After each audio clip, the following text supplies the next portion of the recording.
Hello, everyone. My name is Hussam Abdul Qadir. I am a cardiologist and clinician scientist at Women's College Hospital and the Peter Munk Cardiac Center at the University of Toronto.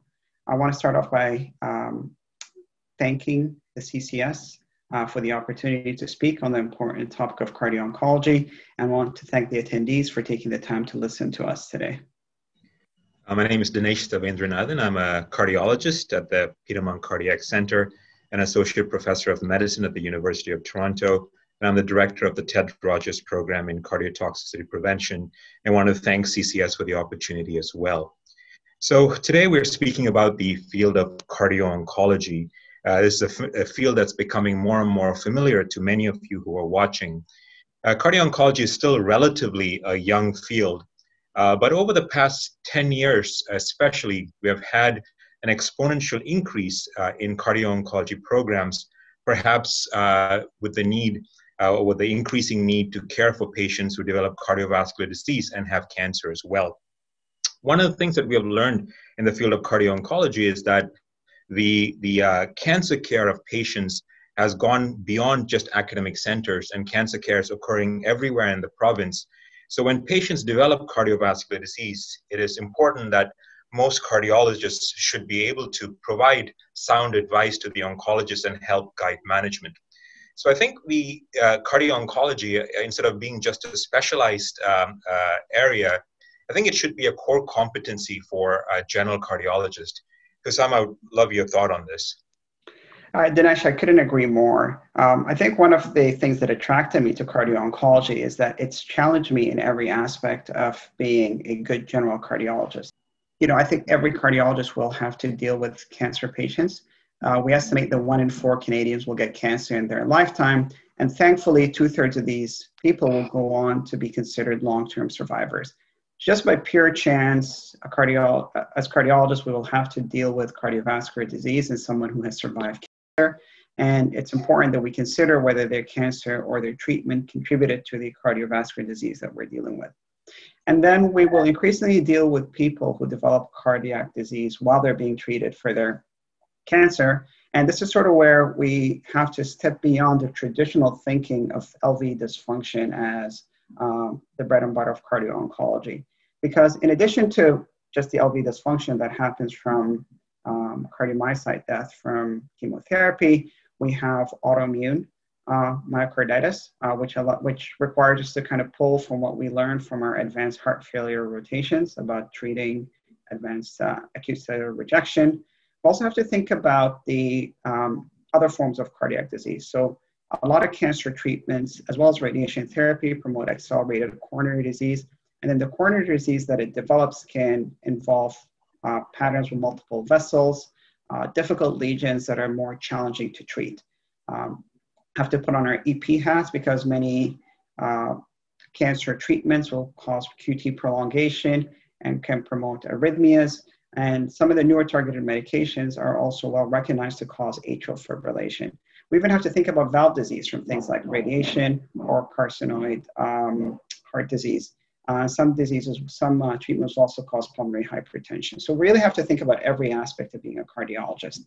And we can't really just expect that these are only going to be concerns in tertiary centers, because a lot of these cancer drugs that have cardiotoxic side effects improve survival. So they're becoming the standard of care for many cancers, and they're increasingly going to the community.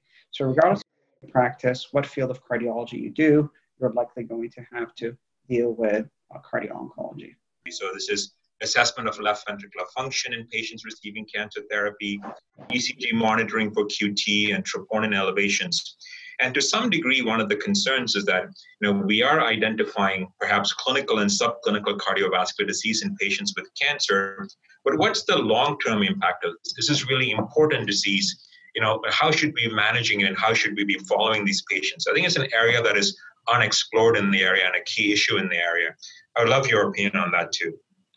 Well, I think it is important, right? Otherwise this field wouldn't have developed. We've recognized that cardiovascular disease is the leading competing cause of death in cancer survivors. But as we look more, we're going to find more asymptomatic and subclinical disease, and we really have to understand what to do with it. So searching for mild LV dysfunction in patients treated with trastuzumab, for example, atrial fibrillation in the setting of targeted treatments such as ibrutinib, or mild troponin elevations that we're picking up when we're screening patients who are being treated with checkpoint inhibitors because we're worried about really bad fulminant myocarditis. And this is going to be one of the clinical and research priorities in the field of cardio-oncology. And I think we'll accomplish this in two ways. So part of it is the research that you and I are doing, where we're systematically collecting long-term data on patients with these abnormalities. But then I also believe that as we as cardiologists see those patients, our collective knowledge and our collective experience that we share with each other will frame the importance of these abnormalities. I agree with you of the importance, of thinking about what's important cardiovascular disease in these patients. And I think we have discussed that one of the ways we deal with that is really to be able to risk stratify patients, to understand which patients are at risk, and then to cater our monitoring strategies or follow-up strategies based on patient-specific risk. And unfortunately, this is something that we are just learning to do in the field. And you've recently done some work where you have looked at a risk prediction model for cardiovascular disease in patients with breast cancer, which I think is extremely important work. So do you want to talk a little bit about sort of precision medicine approaches in cardio-oncology? So the work that we have done and the work that others have done, I believe, has mostly focused on the approach of trying to figure out who is going to have a bad cardiovascular outcome, which then builds on trying to think about the impact of the cancer treatment and someone's baseline risk. So in doing so, we're thinking about who has hypertension, who have diabetes, and who has baseline LV dysfunction. And although this is helpful, it still feels a bit reactive, right? Because the underlying assumption is, well, this person is going to develop cardiotoxicity, who's going to be able to tolerate it well and who isn't. And I do think that the next wave of thinking will involve trying to get to the root of the matter.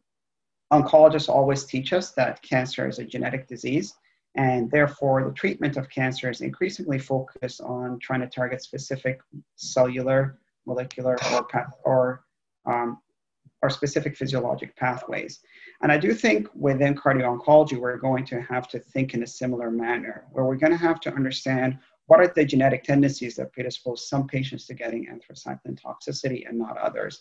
What are the cellular pathways, specific cellular pathways that are being activated? What genes are being expressed?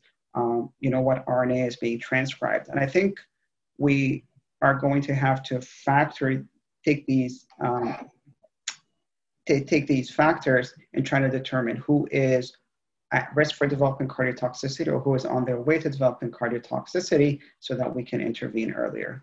Now, you mentioned learning about mechanisms, and I think something that's underappreciated in the field of cardio-oncology is how cardio-oncology can really help inform cardiovascular disease in general and understand the mechanisms of cardiovascular injury and perhaps provide pathways that would be relevant for the management of cardiovascular disease in general. So this is something that's under discussed, and I'd like you to sort of take this and maybe provide your insight into this. I couldn't agree more. And I do think this is sort of the biggest promise of cardio-oncology, because we're really being forced to think about the molecular underpinnings of cardiovascular disease in ways that we didn't know before, but we're also getting useful clues because we know what molecular pathways are being targeted by these cancer drugs. Not only that, but this is really going to be the only setting where ethically we'll be allowed to give humans something that we know is going to harm their cardiovascular system. We know how it's going to harm it, and we know when they're going to receive it and at what dose. So it offers us the opportunity to try and study the evolution of the occurrence of cardiac injury and then the evolution of the cardiovascular response to it. Then there's also interesting shared pathways between cancer and cardiovascular disease. So for example, clonal hematopoiesis of indeterminate potential, or CHIP, there are clonal populations of myeloid cells that predispose towards leukemias, but we also learned that even if they do not lead to leukemias, they predispose towards atherosclerosis with a very large relative risk, and creating a huge, exciting path towards understanding atherosclerosis and cardiovascular disease in general. Thanks. It's a wonderful discussion. I think this is a tremendous field, lots of growth, lots of opportunity, and for those young individuals who are watching, and this is a field where there's much needed. And those who are doing, who are interested in the field, I think can contribute significantly to how we care for patients with cancer and cardiovascular disease. Thank you. Yeah, thank you. Thank you, Dinesh. Thank you for mentoring me, giving me the opportunity to be in a position where I can take care of these patients. I want to again thank the CCS and for everyone attending today.